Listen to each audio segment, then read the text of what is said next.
for anyone that doesn't know me, most of you probably do. Stephen Paul, most people call me BA. I got that nickname when I was a kid growing up to do with the A team, but from I came to Christ, so God's went in front of me. It's now born again. So just to give you a wee bit of background on my family, I'm the eldest of 6 children, 4 brothers and 1 sister. Of 3 children myself, 7 grandchildren. My oldest is my granddaughter, Maisie, and I've had to make sure I said this because she says, Granda, last time you give your testimony, you didn't speak about me when I come into your life, how much I changed it for the better. So just before I get into sharing my story, Maisie's just going to give a wee word, because Maisie goes to Sunday school. Well, it's home Sunday school. My mummy takes Sunday school every Sunday for the grandchildren, and she's just going to share a wee verse from the Bible. John chapter 1, verse 29, John saw Jesus coming towards him and said, Behold the Lamb of God who takes away the sin of the world. Thank you, Lord.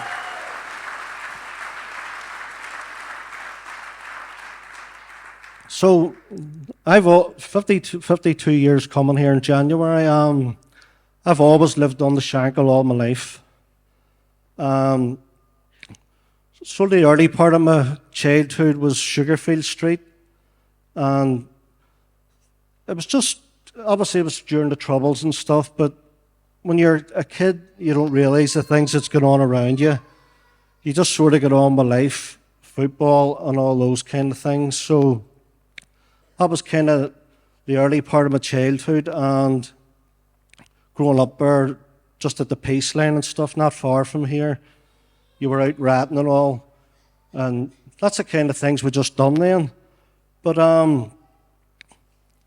as I got sort of coming up to secondary school, it was P7 it was, and Herbie McCollum one day came down. We were all down at the Bonfirewood, and Herbie came down. He had been up to some place, some house in Manor Street, and he had got a tattoo done. And he was down showing everybody the tattoo. So we're all over looking at it, and I was only 11, and I'm going, I want to get a tattoo. And I says, there's no way my mummy and daddy let me get a tattoo. So I went into my granny. I said to my granny, Herbie's just got a tattoo, can you take me up to get one? She says, no, you need to ask your mummy and daddy. Says, you know they're not going to let me, you're going to have to take me up.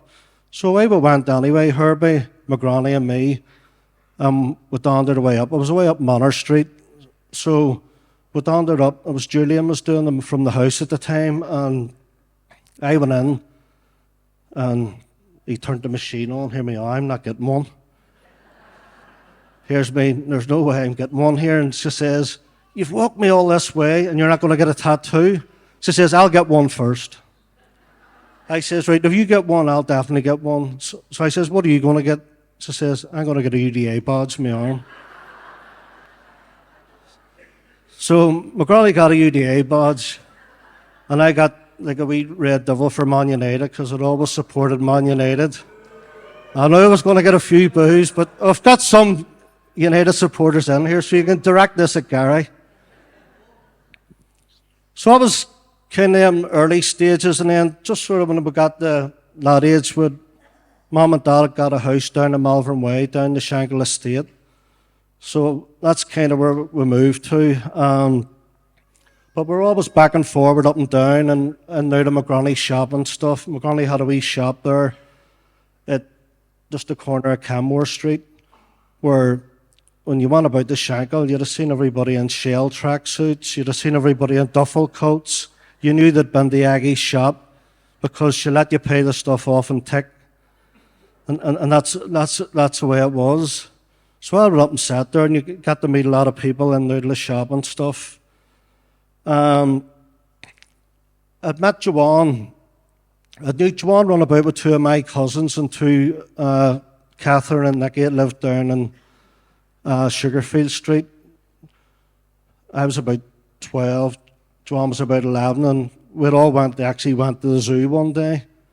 But there was nothing in our relationship then, but we sort of got to about, I was 16 and Joanne was 15. And I give in to her. So it started going out then. And just in those early years, you didn't have a care, you didn't think about things or anything in life. And just moving on a wee bit, we're in that relationship sort of 3 years when Joanne was pregnant, and then we had my eldest daughter, Stephanie.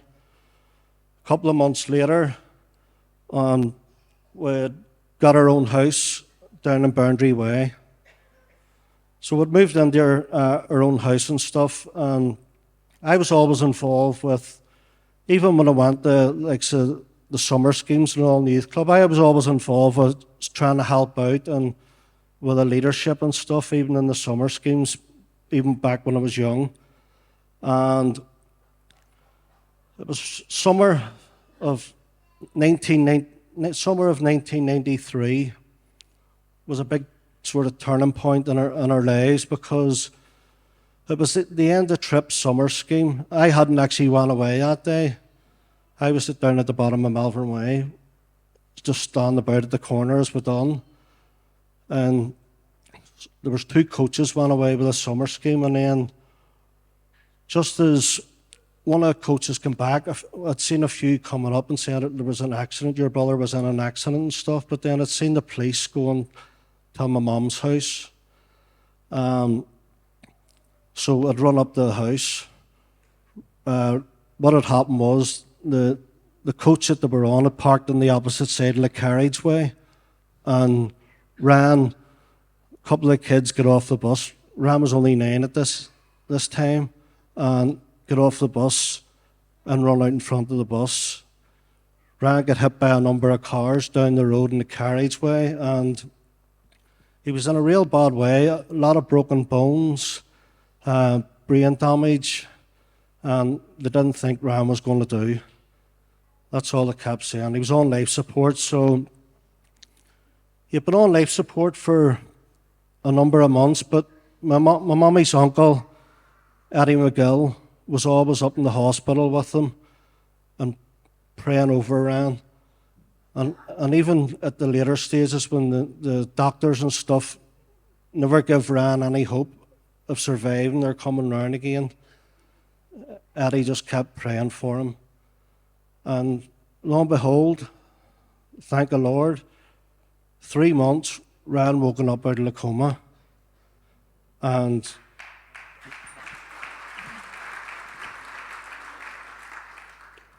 he didn't know any of us. He didn't recognise us as his family. Even my mum, he just thought she was somebody who was there. It was like a nurse.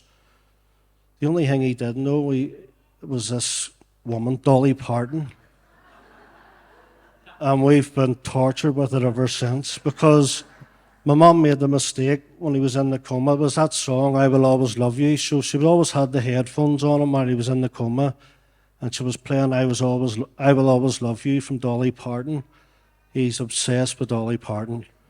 His room's Dolly Parton. It's like a shrine to Dolly Parton. He even sends money to Dolly Parton. There's probably more money than us. Well, he wouldn't give us any money. But he's well now, and the good thing is, Rand's actually came to the Lord too.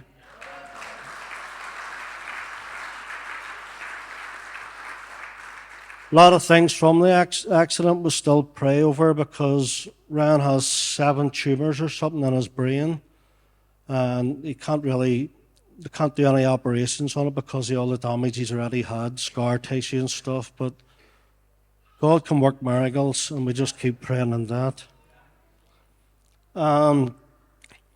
So my kind of life from my 20s on was just out partying, drinking, drugs. That's the kind of life I thought was great, and this is the way my life's going to go. And even sometimes, back then when I think about it, Gary remembers all. I think he was going to borrow us at one stage from the pony club. We used to have this bit in the pony club where you called it Nuts Corner. That's where we were all kept. It had like rails around it to keep everybody else away from you. And one day the floor actually just collapsed, so he took it away altogether. But going through them times, I always just thought to myself about, I always, when I seen the likes of Gary Shields, Digger Whiteside and Charlie and all, always doing charity things to help people, always running things to help people. That was always something I wanted to do, always wanted to be helping somebody.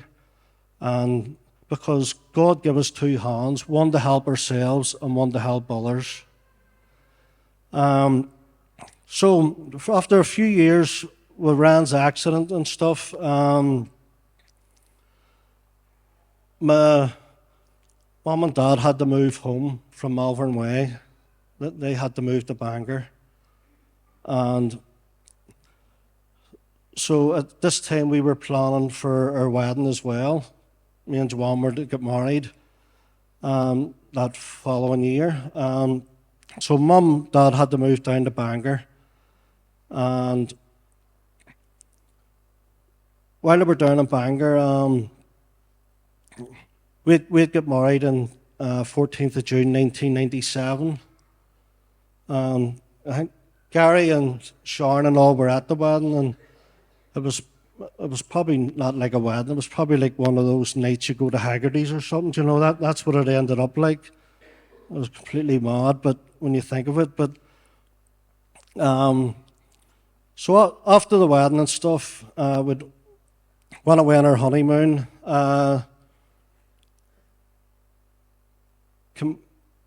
When we come back, Joanne got pregnant again, and we had Darrell, and that was of April 1998. And then Friday, July the 3rd, my whole way of thinking, my whole sort of thing where my depression and stuff come into things was, I got the phone call on early Friday morning and answered the phone. It was my mum squealing down the phone, crying. Your dad's been shot dead, your dad's been murdered. And it was just like, it wasn't real. It's just like it wasn't real, and I just needed to get down to my mum as quickly as possible. So I got my brother Gary and we'd made our way down. And as I come up towards the house where it was cordoned off, and you're just looking, and I could see my dad lying on the ground with the blanket over him and his papers beside him. It's those things you just don't get out of your head. That phone call, seeing that there, and it did have an effect really on my mental health, and other things that have happened to me when I was younger played a big part in the way my mental health was over the years. So that was something that was kind of hard to deal with for us as a family, because Mum was left with all the children. But I have to give it to her. She's an amazing mother.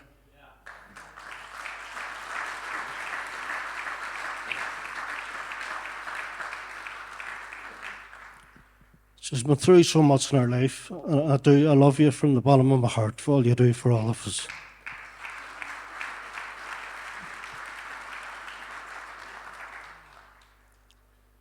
So I started taking these panic attacks with depression just over the years that this was going on. My kind of escape from things then was my football. I always loved my football. I love Lower Shankill. I've been there for nearly 30 years, either as a player, as a manager. And we based out of the Pony Club back then before we sort of moved to the Hammer. We'd have met there before matches and met there again after matches. And it was just kind of an escape to get away from things that sometimes you just concentrate on your football, your friends, but it didn't get you away from the other things that was going on, the drinking, the drugs and everything else.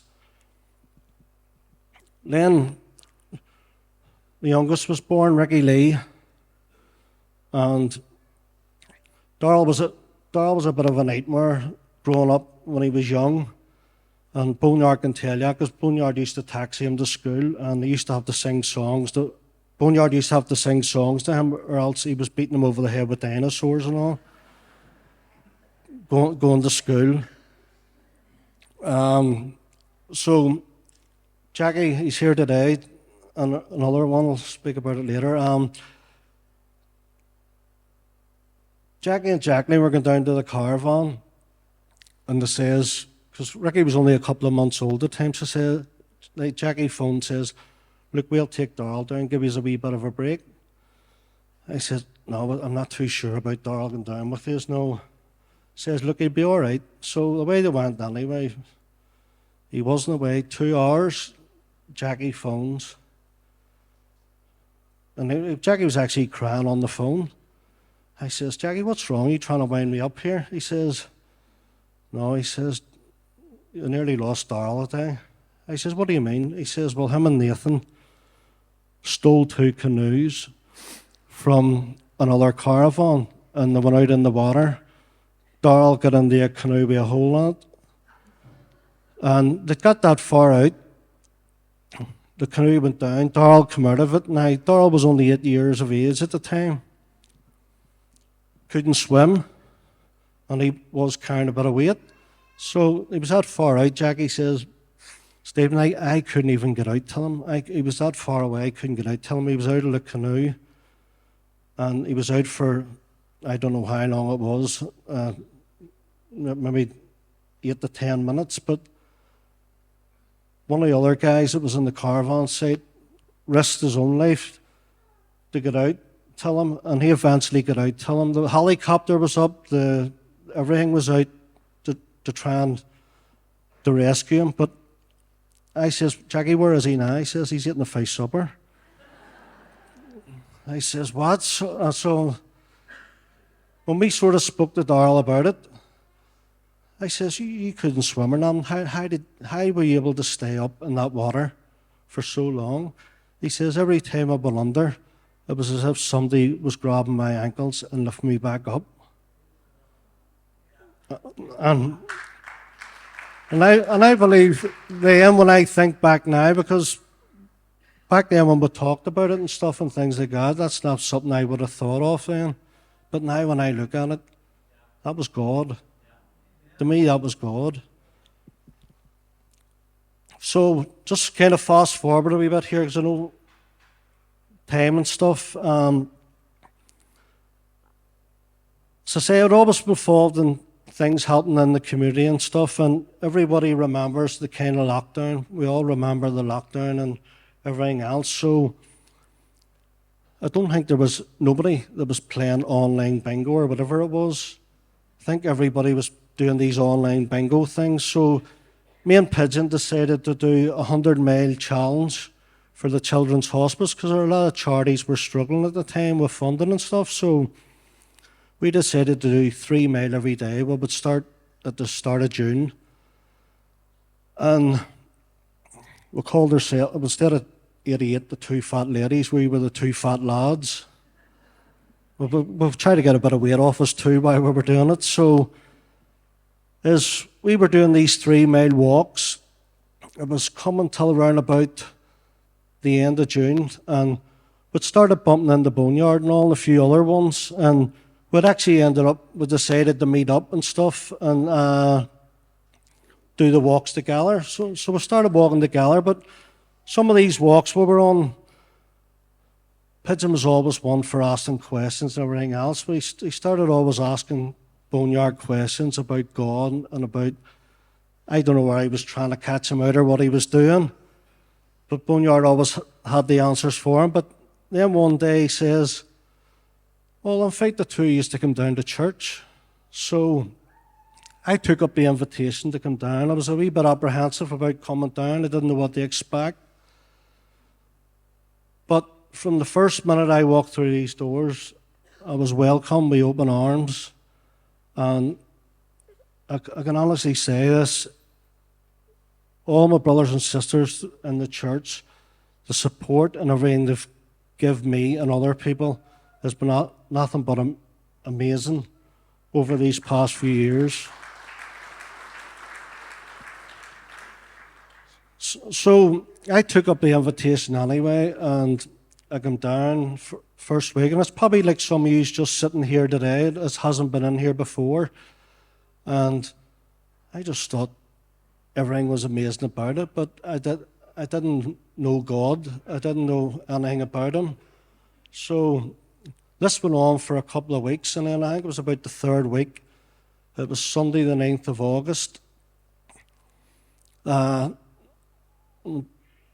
the pastor was preaching that day, he was talking about this peace, love, that only God can give you.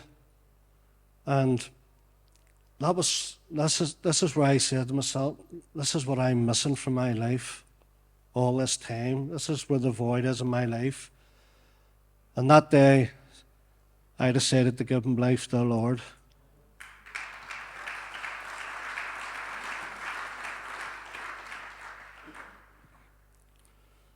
So when I done that, told my family, everybody was so happy and everything else, and so encouraging. And see, from that day on, I just wanted more of it, and I was coming to everything going. But even within the confines of a church, even on holy ground, the enemy will attack you. The enemy will attack you. Sometimes he'll get the better of us, but God is always with us. He's always with us in everything we do. And so during that was kind of lockdown kind of period, just coming out of it, there was still all this social distance and everything else. So I didn't really know the church before that, and kind of didn't know what to expect. And there was no for me, to get baptized was going to be a big thing in my journey and my faith with Christ. But there was no date for baptism. There was no date set because you couldn't put a number of people in the tank and stuff. So we sort of had to keep waiting and waiting. And this went on for near enough, I think it was near 2 years from I got saved before they were going to decide to take names for baptism again. So I just says, look, whenever it comes up, I'm going to just put my name down. I'm going to get baptized because that's part of my journey. And so a date was set, and this is really how God goes before you in life. Because when Johnny came with the date, he says, right, I've got the date sorted. I'm just getting all the names together now. He said to me, it's going to be Sunday, the 3rd of July. And I was sort of taken back a wee bit, because then I came and spoke to Boneyard. I says, Sunday, the 3rd of July. Before I was even saved, when I was going through all those hard times and everything else, with mental health, and always had these suicidal thoughts. And one thing I'd always said to myself, my family and all will be up. When I get to this, that was the day my dad was murdered. My dad was 49. I would have been 49 on that date. And that's the kind of plan I had in my head. That's the day I was going to end my life. So I spoke to Boneyard about it, and when you look at the baptism as part of our faith and our walk with Christ, God's plan was not my plan. My thoughts were not God's thoughts. Because yes, I died that day. When I immersed in the water, the old me died. The person that didn't know God died. And when I came out of the water, it was a new life in Christ.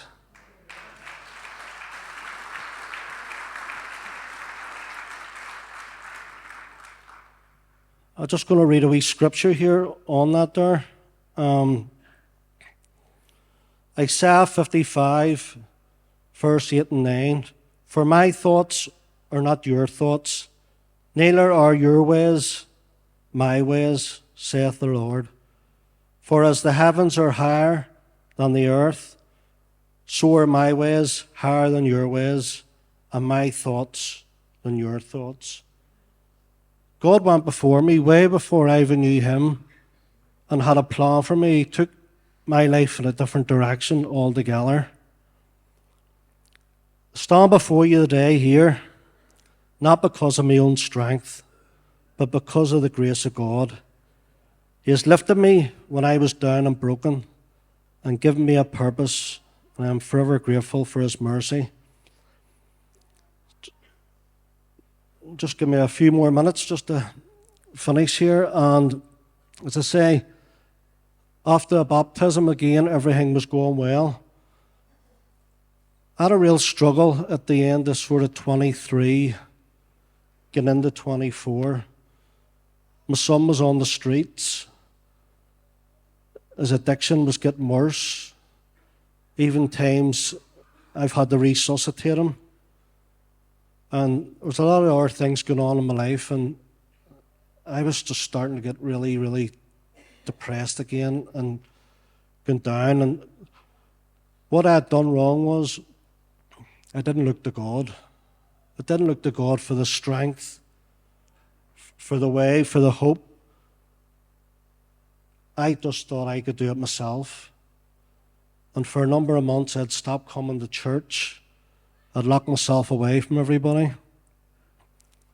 And I just can't do this no more. I just can't do it. I was sat in the van one day, my work van. This was when I'd just come back to work. I was actually off work on the sick. I'd just come back to work. I cried out to God in my van and said, Lord, you have to help me. You have to help me. I just can't carry this weight no more. Do you know what God did? He didn't take it away. He helped me carry it. He got me through it. And that's what he's been doing ever since. I feel more at peace now, more hope. And I think everybody's seen the change in me this last kind of 6 months, even within the church, even within my family. And the biggest thing of all is about our loved ones, our family, our friends coming to the Lord. My wife's came to the Lord. My mom's came to the Lord.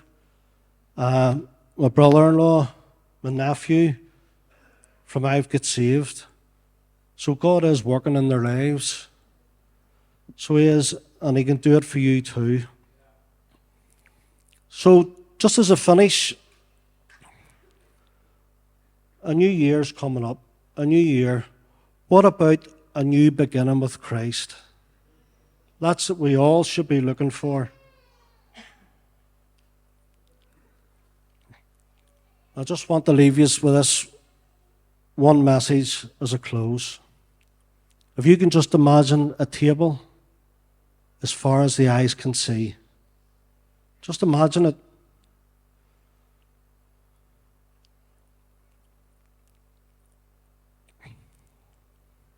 There's a chair. There's a chair with your name on it. All you have to do is come up and pull that chair out.